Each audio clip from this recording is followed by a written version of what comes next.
Welcome to the Spiritual Awakening with Shaz podcast, where we unlock the power within and navigate the journey of your self-discovery together. I'm Shaz, your spiritual mentor and life coach, here to help you tap into your inner guidance system and manifest your best life. Whether you're just beginning your spiritual journey or looking to deepen your practice, this podcast offers insights, techniques, and inspiration to elevate your consciousness and transform your reality. Get ready to shine your light and embrace your true potential. Remember, the answers are inside you. Let me be your guide on earth.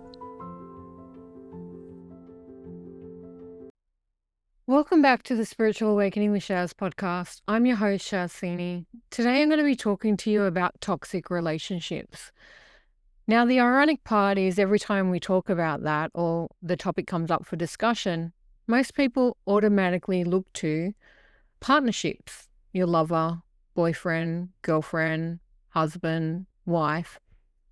But most toxic relationships aren't actually involved with your personal partnership.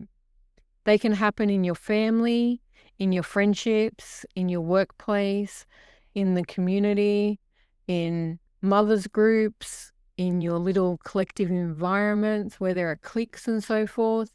All of these add up to different toxic relationships in your life.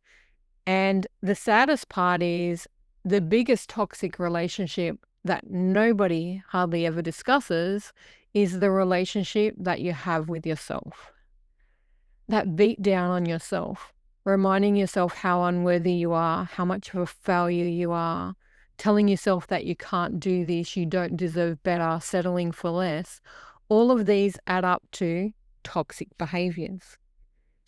Too many people like to just shame and blame other people of they did this to me. So-and-so said this, my mother did that, my boyfriend was controlling, all of that factor. But underneath it all, what it comes down to is your self-worth, your self-esteem, and the relationship you had with yourself. The only way people can do things to you is through your own lack of self-worth, love, acceptance, and boundaries.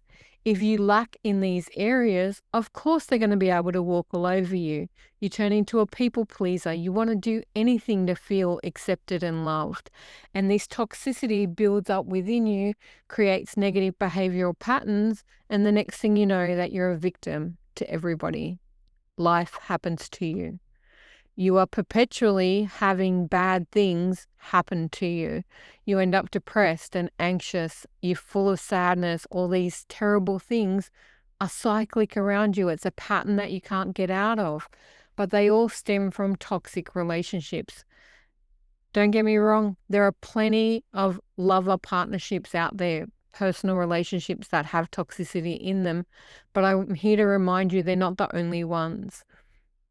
Even recently, I was discussing with a friend and a client about her relationship with a dear friend that she's had for many, many years.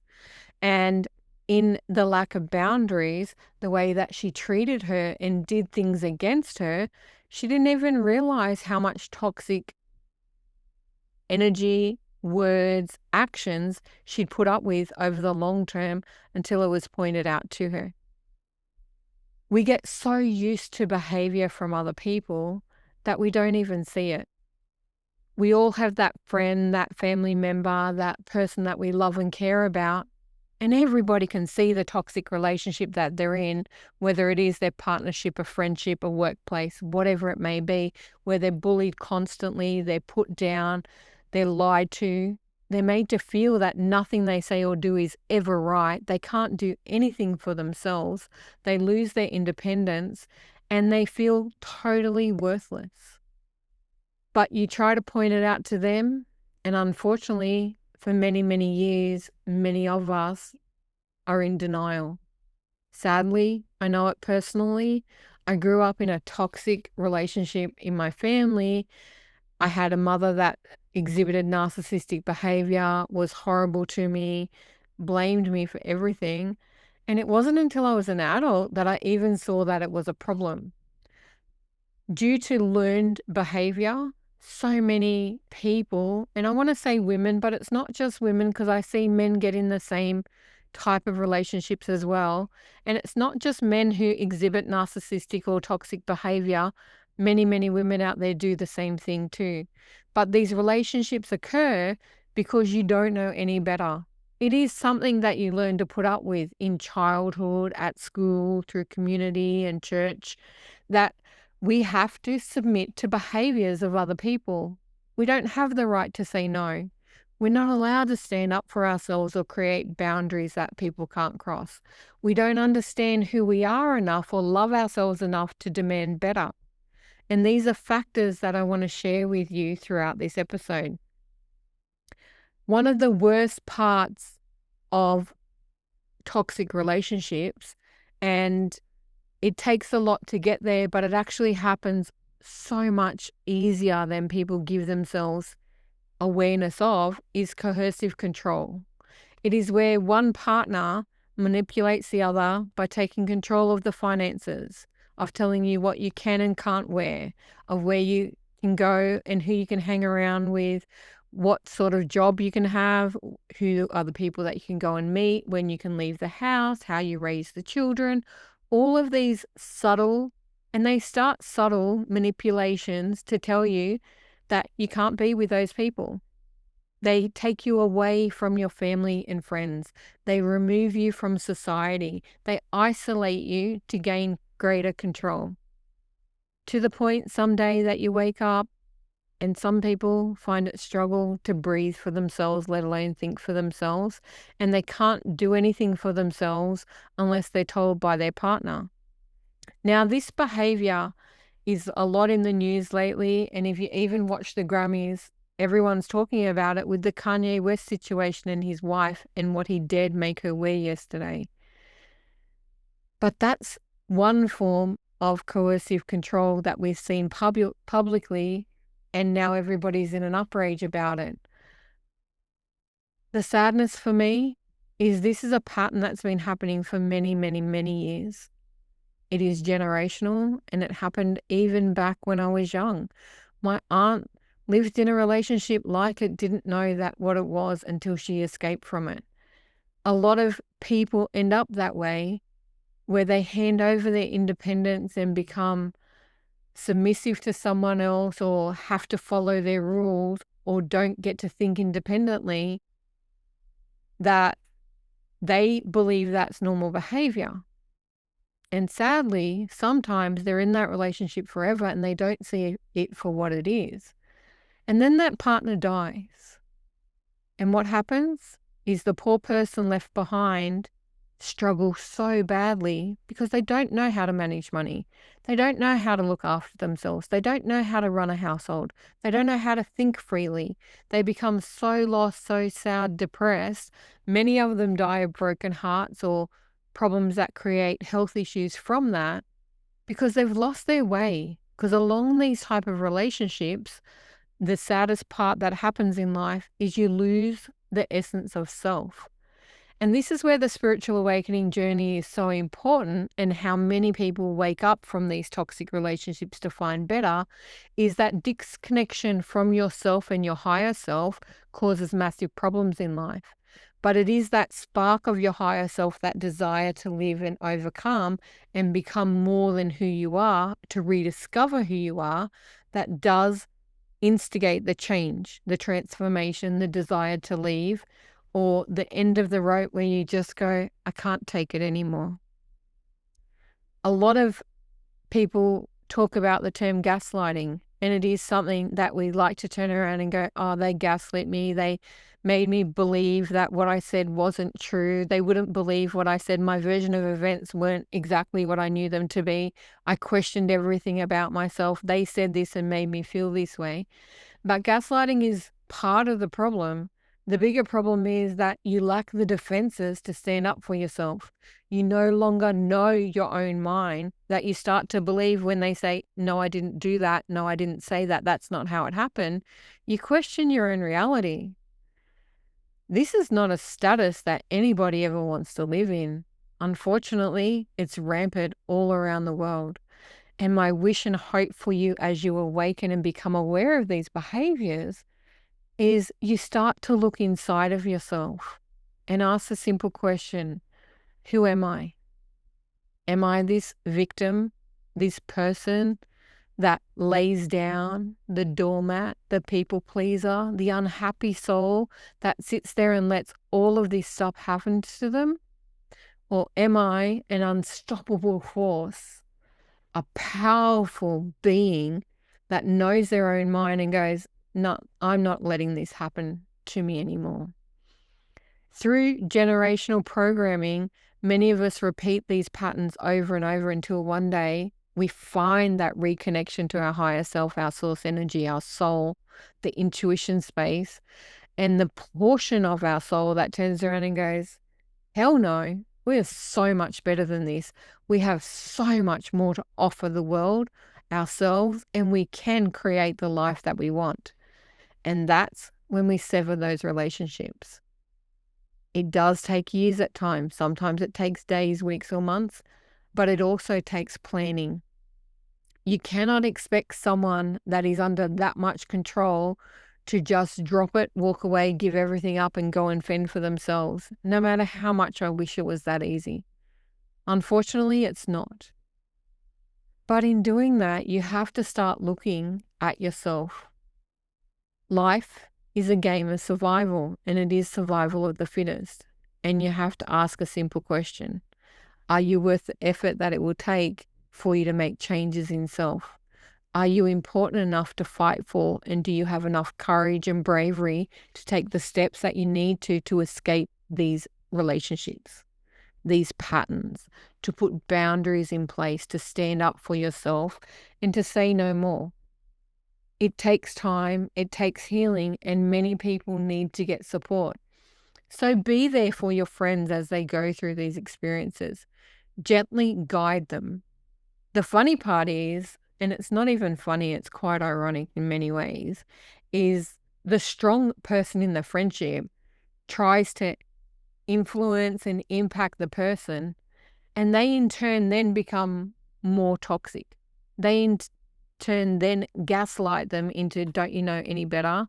You have to do it my way. Surely you can see it for yourself. That is not the way to talk to someone who's so in love with their partner that they're willing to put up with this behavior. You need to nurture them through. You need to understand them and accept that they can't see it for themselves.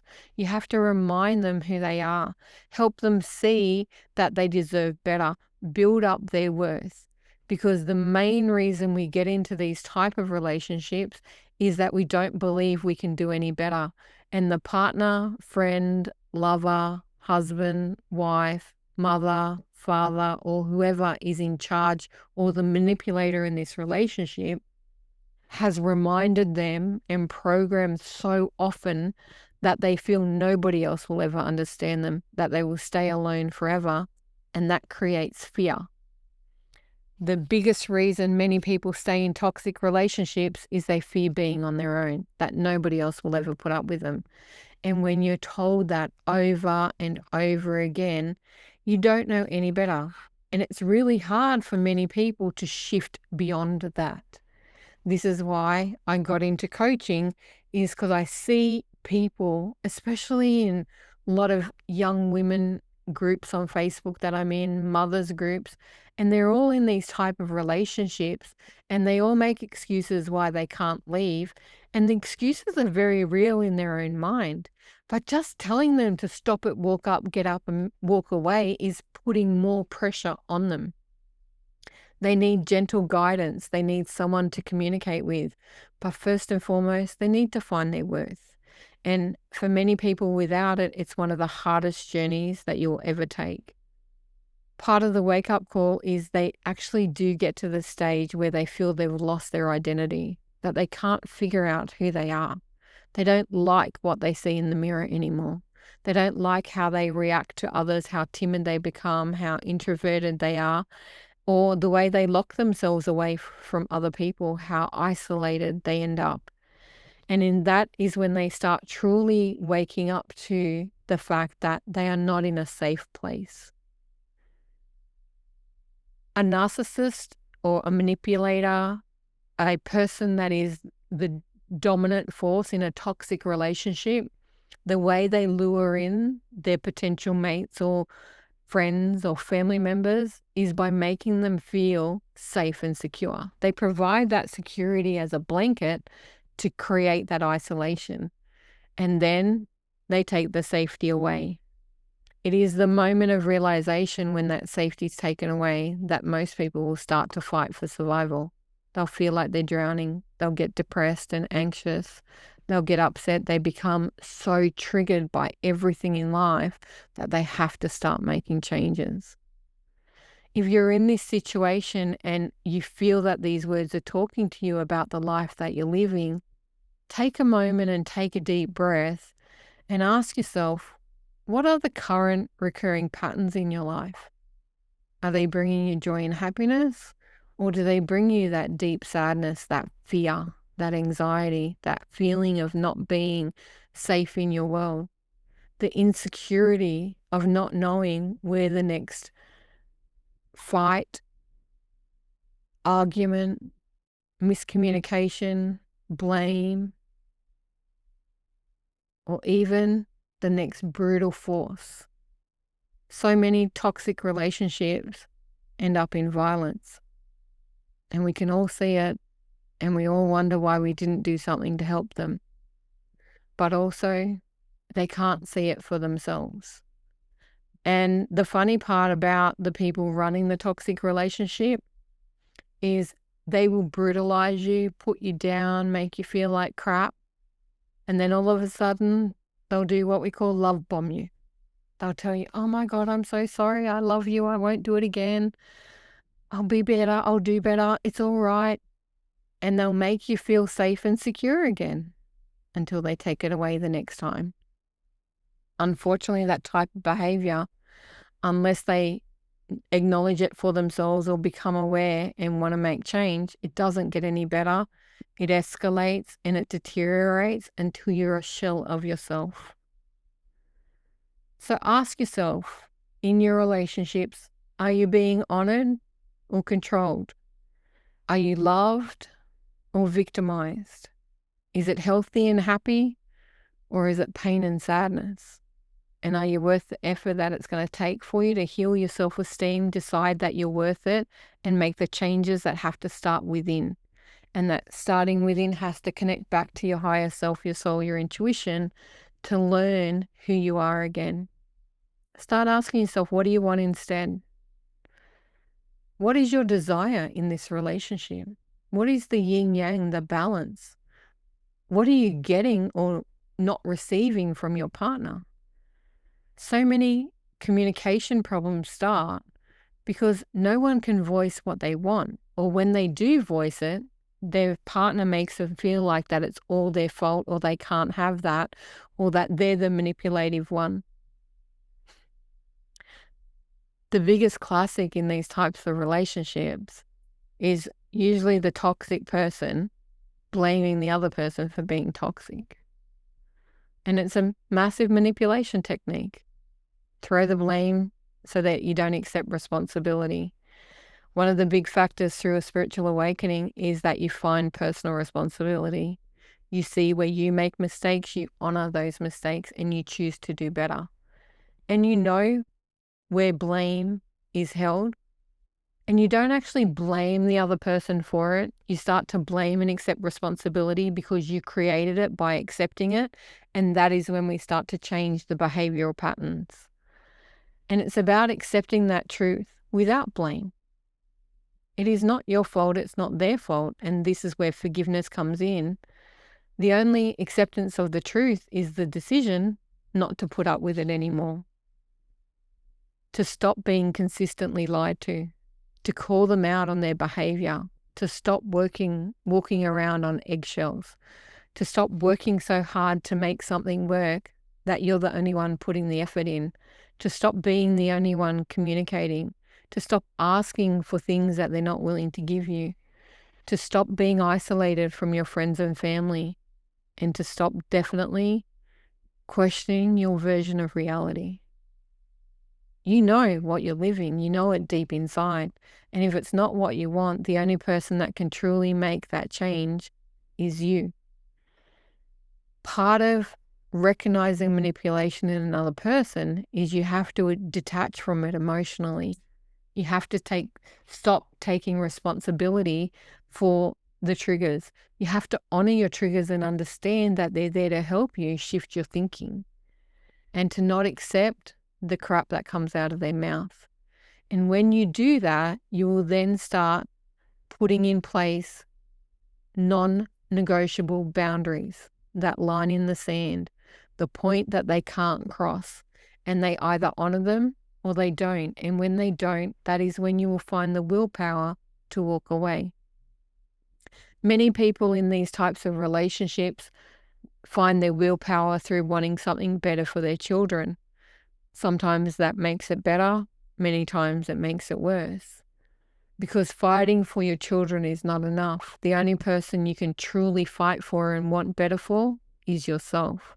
Because the only way you'll make proper change in life is to do it for your soul, not for theirs. So stop explaining yourself to other people. Stop trying to control the situation and remind them how they feel or how you feel, and start explaining to yourself, what do you want instead? Rebuild your self-trust. Build up that self-esteem. Do affirmations, do the mirror work, do the self-love. Find your strengths, find the values in life, find the good parts about yourself, and praise yourself. Give yourself credit where credit's due. The more you do that, the more you highlight who you are and rediscover that inner being inside of you, the easier it will then be to start surrounding yourself with people that aren't toxic, that are high vibrational, that love and support you, that want better for you, that are there to pull you up to their level, not drag you back down, that are there to support and encourage you, that can give you that light when you can't find it within and shine a light on you so you can follow the pathway to the better destination. You may also have to go through healing processes, Reiki healing, EFT, Ho'oponopono. There are many different healing practices that can help you get through these emotions. You may need to see a counselor, psychologist, psychiatrist, or a coach, but you definitely are going to need to find someone to help you navigate the emotions you've been holding on inside, to get through the monkey mind or the dread that's within you, to release the negative thoughts, feelings, and behaviors that you've now taken on based on that toxic relationship or friendship or family environment. It's up to you, and you can decide that you don't need to be controlled, manipulated, or kept small. You are valuable, you are worthy, you are powerful, you are courageous, you are an amazing being. You are worthy of love, respect, and freedom. And the moment you choose yourself is the moment everything in your life changes. But it's up to you.